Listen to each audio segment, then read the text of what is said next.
this is it, right? This is it. Go out with a bang.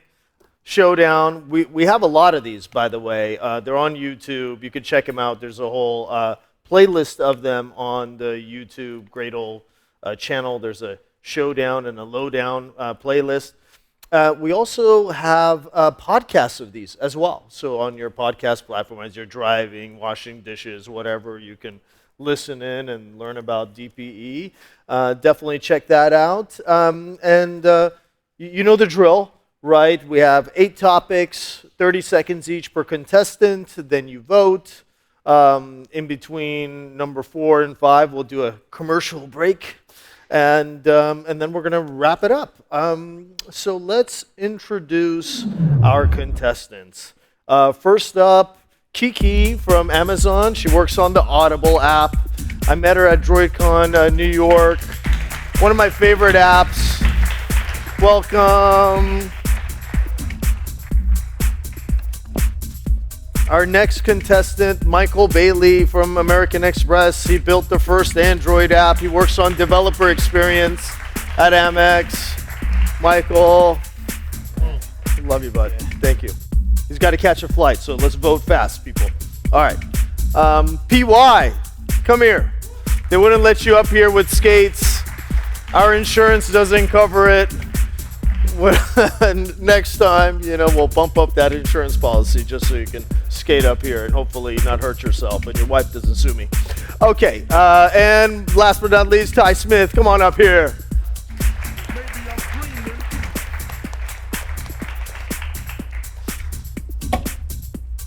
Okay, question number 1. It's a nice warm-up question, right, to kind of get you all started, right? You started a new job or at your company now, and you want to start your DPE journey. You want to build a team. Where do you begin? Kiki, you're up. Yeah, so I think it obviously really still vary by team, depends on the challenges they have. But I think definitely take a holistic approach, tackle like those major culprits throughout the entire build life cycles. And like especially those low-hanging fruits, and then we have talks here, and in the community, there's like already a lot of examples that you can look for. So I think just tackling those low-hanging fruit would be like a good start. All right.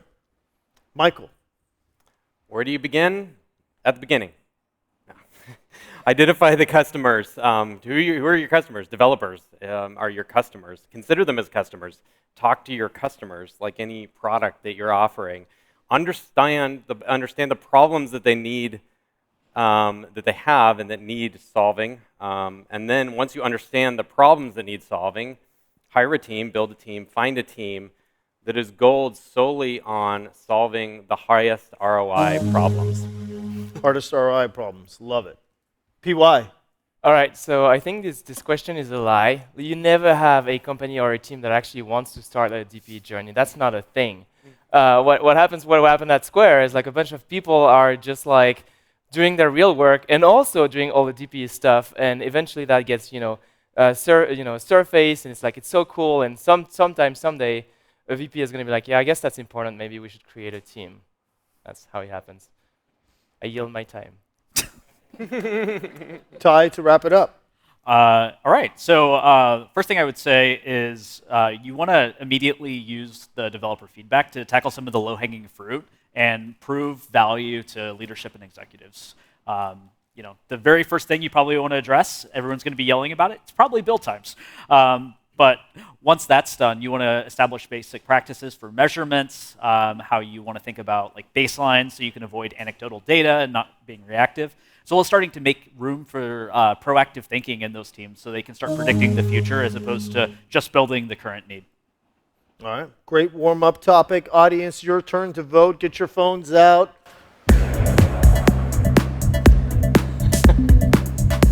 Doing this acapella. Yeah.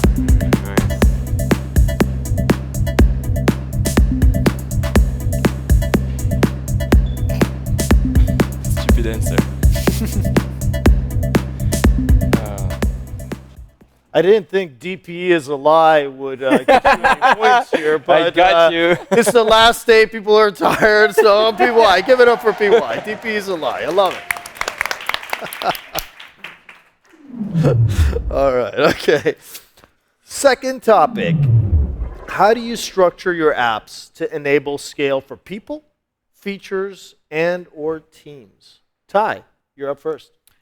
For large mobile apps that are going to be monoliths, it's important to have separation so people aren't stepping on each other's toes.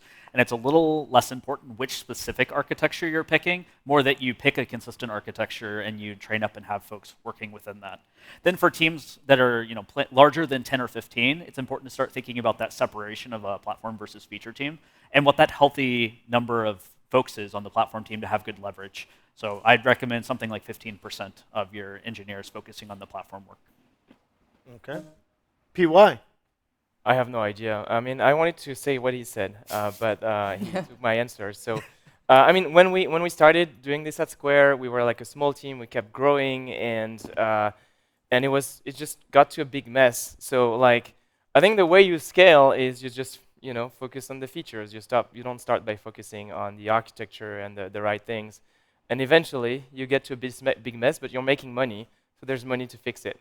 And that's sort of how you get to a better place. It's not like this ideal story, but that's where we are. All right. Michael. You generally want to have a plan. You want to automate as much as you can. You want to modularize both the team to make small, self-sufficient teams with engineers, product, and design who can deliver something without too many dependencies. Modularize the code so that it can be small modules, built-in parallelization, and standardize your tools and architecture. All right. And Kiki, to wrap it up. Yeah, kind of along with like everyone said here, I think for apps to sell, separation of concern is critical, and that ties to a lot of different things. Good architecture with separate different layers, having clean responsibility. This all help when apps are trying to scale. When you have more people touching on the code base, it reduces kind of just like each stepping on each other's toes. Okay. All right, audience. Your turn to vote on who made the best point.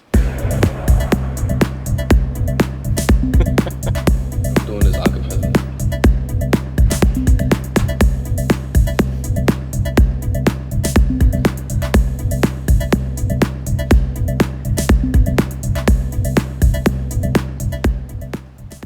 All right, Ty, give it up.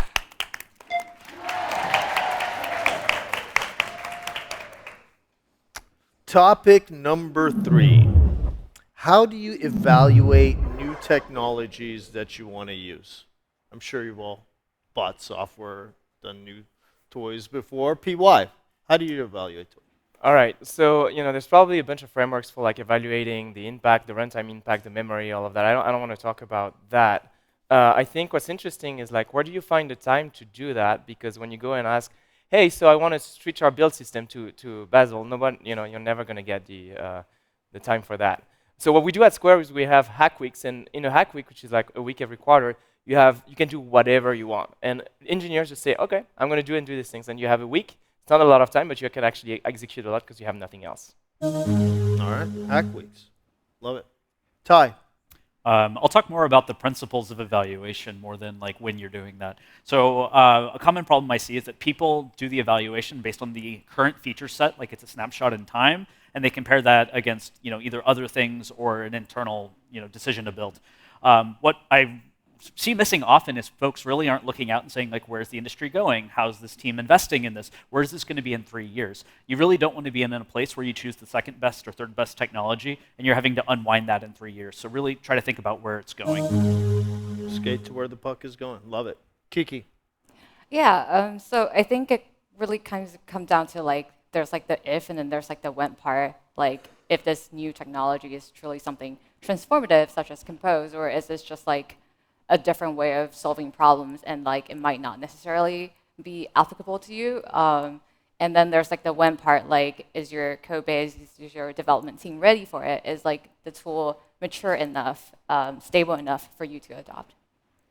All right. And Michael, to wrap it up. Just yellow. No, I'm just kidding. First you want to see, does the tool actually, or what you're looking at, actually solve the problem that you have, your team? There's a lot of tools that solve a lot of problems, but they may not be your problems. Enumerate the possible solutions, try it out, evaluate the security, get feedback from developers. Proof of concept, get feedback, love it. Okay, audience, who made the best point? I'm doing this acapella.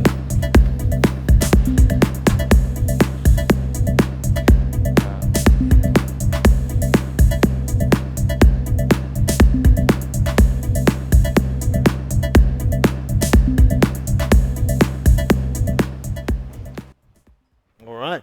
Proof of concept. Love it. Michael's on the board. Yeah. Give it up. Okay, round 4. Modernization. How do you keep a modern dev environment as you have to scale up? How do you keep everyone on the latest and the greatest? Michael. Automation. And that's my answer for a lot of these questions is automation. Have bots that open up pull requests and do upgrades, refactors, have CI that runs a comprehensive test suite that validates those, and if it passes and you trust your test suite, merge the changes. Okay, love it. Kiki. Yeah, the latest and greatest. There's always new things coming out. Like it's likely like today's latest will be tomorrow's legacy. So I think maybe it helps to think of it in a way such that you wanted to structure your app in a way that it's easier to be replaced by future technologies. And like, again, like the latest and greatest, like maybe you don't necessarily need it for your use case. Maybe you value what you have now. That might be like a better option. All right. Ty. So first, it's important to understand that the longer you're on an outdated piece of technology, the more difficult it's going to be to upgrade it when that comes around, because things scale and stuff uses that, and it just gets really embedded into the systems. So you really want to create a culture of celebrating upgrades and wins. Have always rolling upgrades. Get it in your OKRs. Celebrate it. When teams or people do those upgrades. And then find the engineers who are passionate about that, in your platform teams, and help, use them to help motivate automation, centralization, and getting those upgrades in place. Okay, love it. PY, to wrap up. Okay, I'm going to do it again. Don't do it. Don't update. It's like you're taking a lot of time and you're introducing risk to the code base. What would you update? So this is a joke and also not a joke, because like code that doesn't change usually doesn't break. New stuff, it's nice if you let the other companies test it first, and then once it's stable, you can kind of upgrade, right? So it's not what we do at all, no. But the way we do it, though, is we do let ICs like do it. We have all these tests, and we have a culture of empowering people to do it themselves.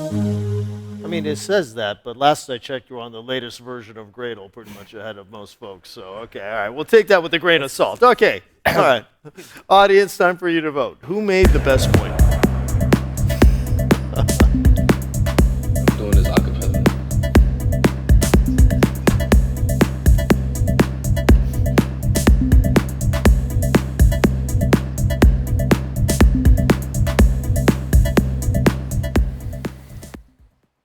All right. Ty, give it up.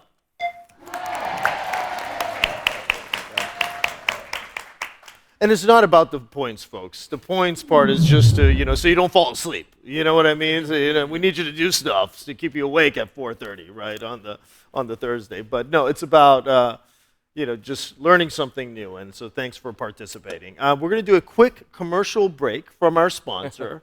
And, let's roll the commercial. Do you suffer from developer discomfort? Hello, I'm Dr. DPE. If you're one of the millions who suffer from double D, you know the soul-sucking misery of long build cycles, unhelpful error messages, searing abdominal cramps, and difficulty passing deadlines. You may be tempted to solve the problem with homemade remedies or over-the-counter supplements.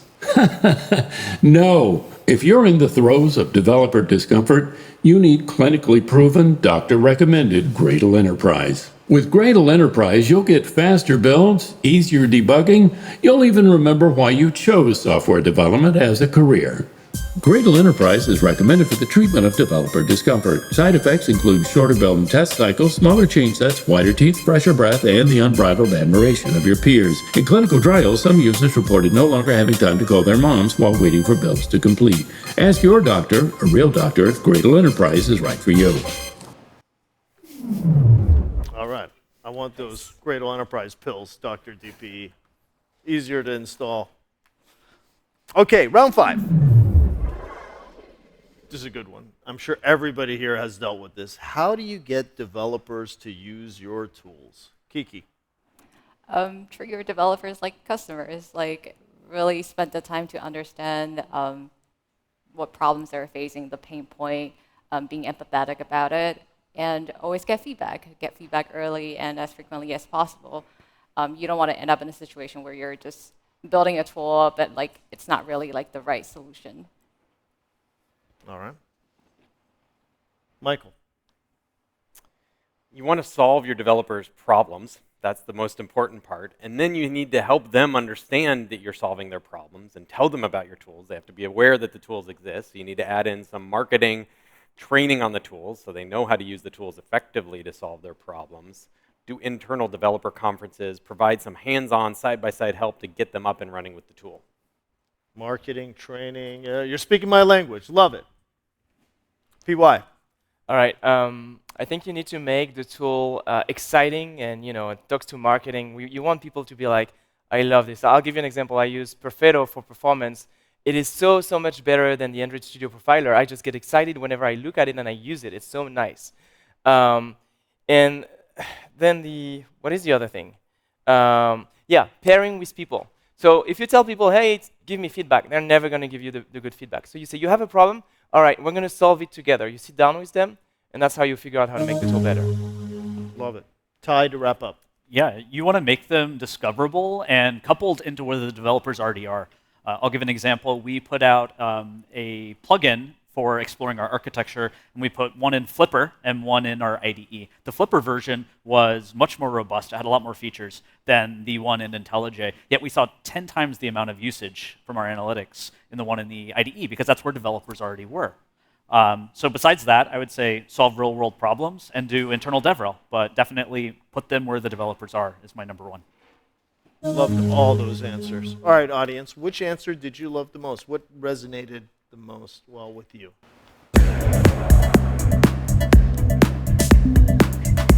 Doing this acapella.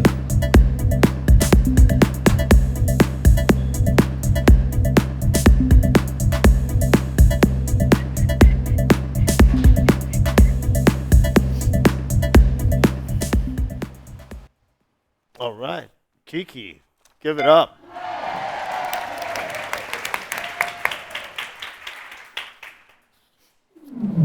Round 6.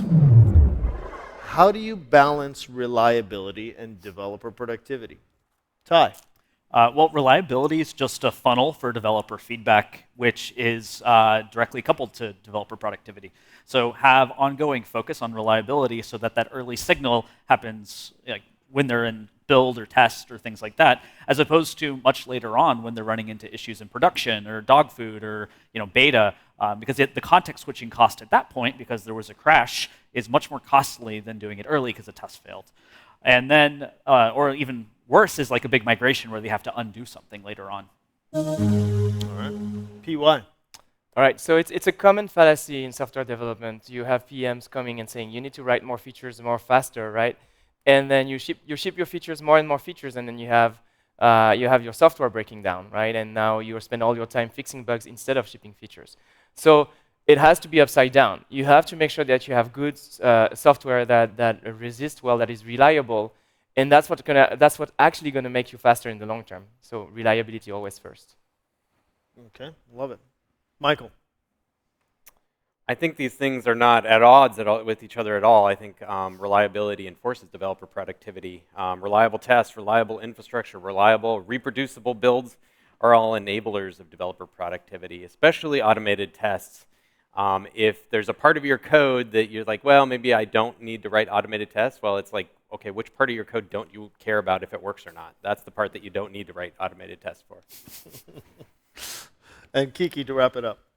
Yeah, I think just from application developer perspective, you almost always want reliability over developer productivity, as much as I like it. But like at the end of the day, it's about delivering a useful piece of software. But like that being said, I don't think they're necessarily contradicting each other. It's more about like prioritizations about like making sure when your investment into developer productivity, it's not really making your software any less reliable. All right. Okay. Let's get the votes going.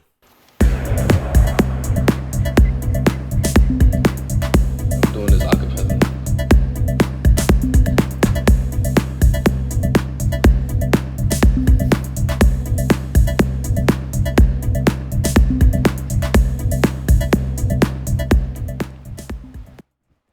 Michael, great one.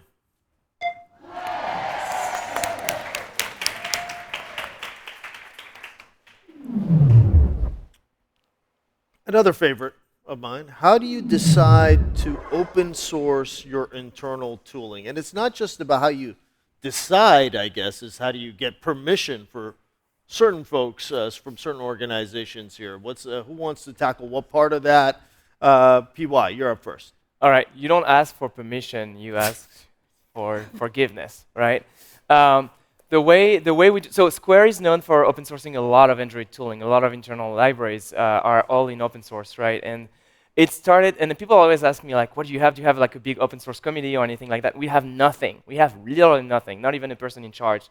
So we just have a culture, and it's very easy to open source. You just go, hey, I'm open sourcing this, and my manager is okay, and you push the code, and we'll go like, cool, do it. Who cares? Gutsy, but good. I liked it. Ty. It's usually case by case. So you want to identify a missing gap in the existing industry and community tooling. You don't want to be, reinventing something that already is standard. At that point, why weren't you just upstreaming or trying to use that existing tool? You want to really make sure that you're solving a need that the community needs. You want to make sure you have the ability to staff and maintain that long term. There's too many companies that just throw it over the fence and it's not maintained. So internally, you need to educate your leadership. You need to get alignment there. But it's about that, identifying the need, staffing it properly. All right. Yeah, absolutely. Kiki. Yeah. So I think like barring from like a lot of the outside factors that you don't have control over, it just comes down to like the nature of the tool. Like, is it something that can be abstracted away from the company's business? Is it something that provides like a general solution that you think that can benefit from like a wider community effect, that like the open sourcing it can help make it mature faster and also benefit from it? Yeah. All right. Michael, to wrap up. Yeah, look for things that are not specific to your business, but are more generalized tools. Also think about just putting it out there in the open sort of raises the bar on the tool, so it may increase the quality or make people think more about the quality of that particular tool. But really, you have to believe that it solves a problem that's not well solved out in the community. And if you don't believe that it's really currently the best solution, find the best solution and go contribute to that. Love it. Okay. Audience, let's get the votes going.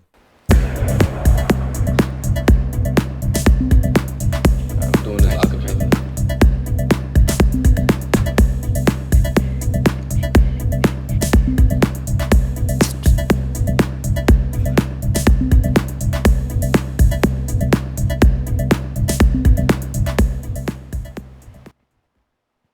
All right. Kiki, they loved your answer.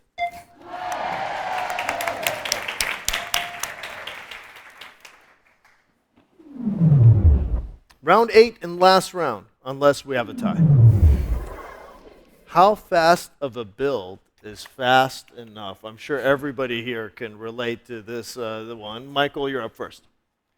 Developers, if you ask them, they will never say it's fast enough. Always faster. Number one thing, make my build faster. Practically, though, it just needs to be fast enough so that they don't alt-tab away to whatever social media site or thing that they're looking at. And so just keep it fast so you keep their attention, which practically means maybe 10 seconds or less so they don't alt-tab away. 10 seconds or less. Okay. Kiki. Yeah, I mean, if I can have instant build all the time, I'll take it. But to like really know like, okay, what's fast enough? I feel like you have to like understand how much your current build time is costing you. And like if you're using Gradle, luckily they have like a calculator tool that you can just punch in some number and then it gives you like a good estimate of like how much time and money you're currently wasting. And so like having that number help you to find out that what's a more realistic build time that you should be aiming for. So what's your number?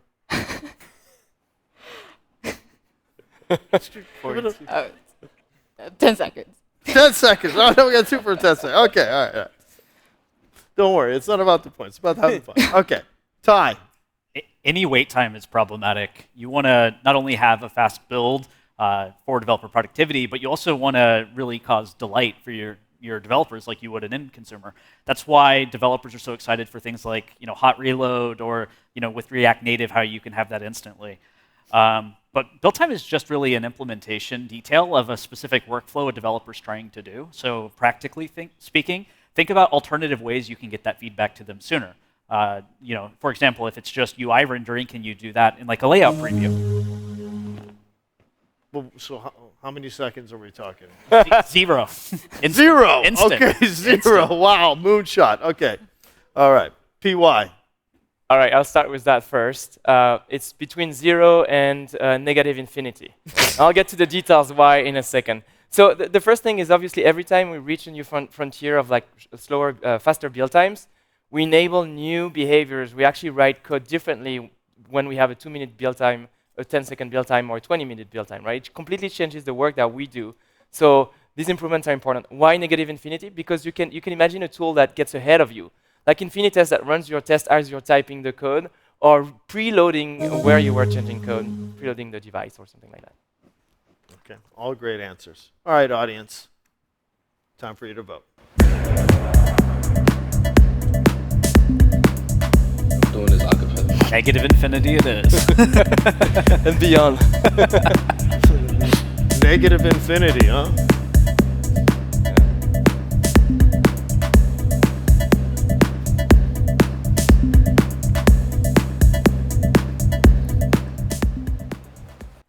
You had him, I guess, at negative infinity.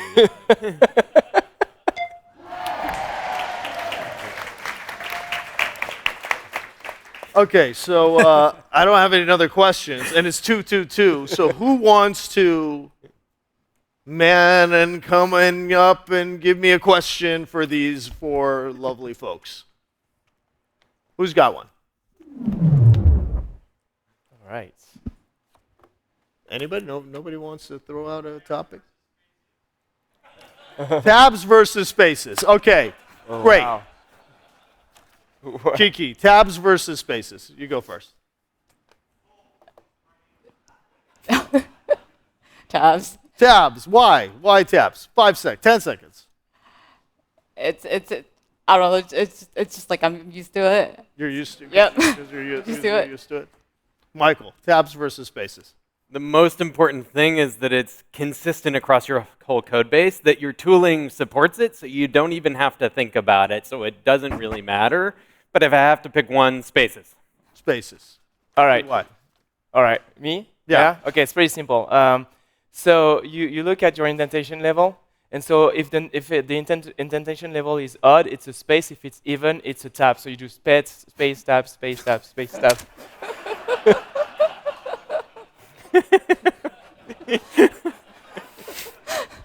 You better not win. Ty.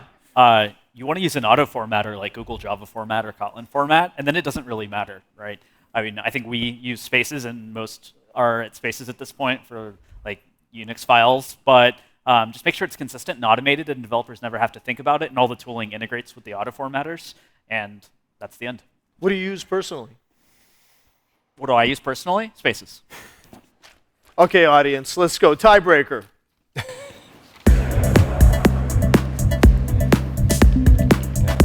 Doing this acapella. You set yourself up, man.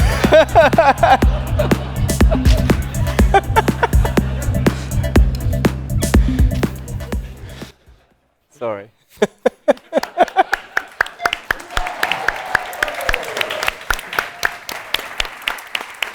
PY broke the game. Give it up for PY. Thanks for coming out here.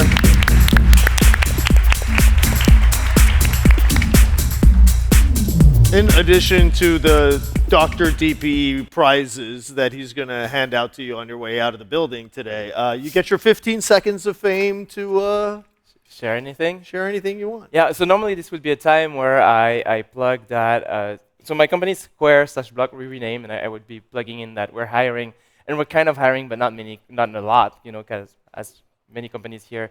But I guess what I can say is we're not firing. And I'll leave it at that. You heard it That's here all I got. first, folks. You don't have to check your Google News tab for that. They're not firing. I want to see that on your next set of slides. We're not firing. Thank you to all of you for coming and being brave and coming up here and giving these great answers. And hopefully you all enjoyed this finale of DP Summit and Showdown. So give it up to our contestants.